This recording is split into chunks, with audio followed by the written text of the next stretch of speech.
খুবই সাধারণভাবে নিরামিষ পনির এইভাবে রান্না করলে খেতে অসাধারণ লাগে। আমি জানি আপনারা সকলেই নিরামিষ পনির খুব ভালো রান্না করেন, তবু আমি যে পদ্ধতিতে রান্নাটা করি সব সময়, সেটাই আজকে আমি আপনাদের সাথে শেয়ার করব। ভিডিওটি স্কিপ না করে পুরোটা দেখুন, আশা করি খুব ভালো লাগবে।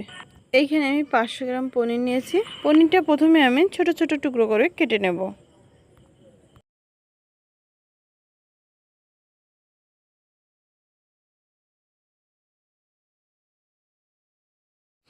এখানে পনিরগুলো আমার কাটা হয়ে গেছে। এবারে আমি একটা মশলা তৈরি করে নেব। তার জন্য আমি মিক্সির ছোটো জারটা নিয়ে নিলাম। এখানে 4 থেকে 5টা কাঁচা লঙ্কা নিয়েছি, 2 টুকরো আদা, একটা টমেটো, সামান্য একটু জল দিয়ে এটা একটা পেস্ট করে নিয়ে আসবো।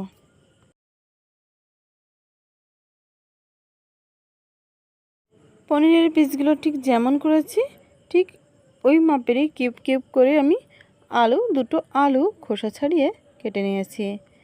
এদিকে কড়াইতে আমি 2 থেকে 3 চা চামচের মতন সয়াবিন তেল দিয়ে তার মধ্যে সামান্য একটু লবণ দিয়ে তেলটা সব জায়গায় লাগিয়ে নিলাম।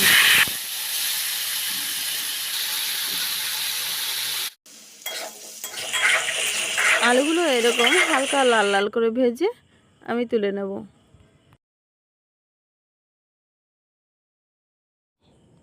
কড়াইতে বেঁচে যাওয়া তেলের মধ্যে আমি আরও সামান্য একটু লবণ দিয়ে দিলাম। তেলের মধ্যে লবণ দেওয়ার কারণে পনিরে আলাদা করে লবণ দেওয়া লাগবে না।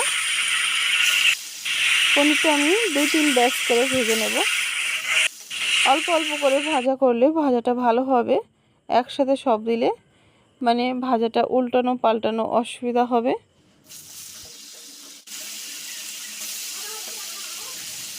তো এই তো আমার পনিরগুলো সব ভাজা হয়ে গেছে।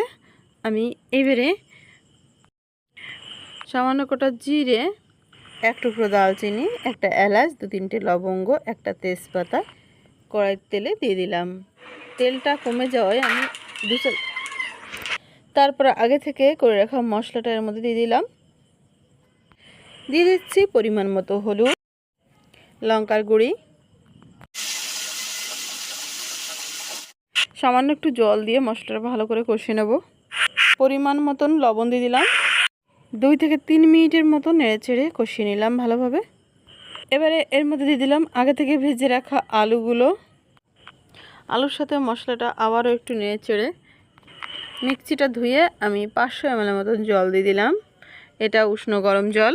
দিয়ে দিচ্ছি 1 টেবিল চামচ জিরে ধনে মিশ্রিত পাউডার। ঢাকনা দিয়ে ঢেকে কিছুক্ষণের জন্য রান্না করে নেব, যতক্ষণ না এই আলুটা 80% মতো গলে যাচ্ছে। এরপর পনিরটা দিয়ে আলুটা পুরোপুরি সিদ্ধ হওয়ার অপেক্ষা করতে হবে।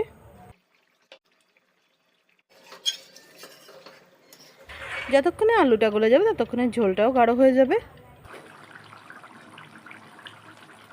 আলুটা পুরোপুরি গলে গেলে সামান্য একটু চিনি দিয়ে দিলাম আর দিয়ে দিচ্ছি গরম মশলা পাউডার।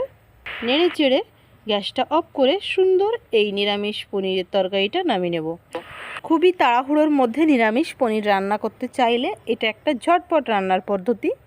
পনিরের এই তরকারিটা রুটি, পরোটা, ভাত সবের সাথেই খুব ভালো লাগবে। আর এইভাবে রান্না করলে পনিরটা কিন্তু একদম নরম থাকবে। মানে অনেক সময় দেখা যায় পনির রান্নার পরে শক্ত হয়ে যায়, তো এভাবে রান্না করলে পনিরটা কিন্তু শক্ত হবে না। তো বন্ধুরা, আমার এই নিরামিষ তরকারি রান্নার পদ্ধতি আপনাদের কাছে কেমন লেগেছে আমায় জানাতে ভুলবেন না। ভালো লেগে থাকলে লাইক করবেন। নতুন ভিডিও দেখার জন্য চ্যানেলটিকে সাবস্ক্রাইব করে বেল আইকন ঘন্টিটা টাচ করে রাখবেন, তাতে আমার ছাড়া রেসিপি ভিডিও সবার আগে আপনি দেখতে পারবেন। খুব ভালো থাকবেন, সুস্থ থাকবেন।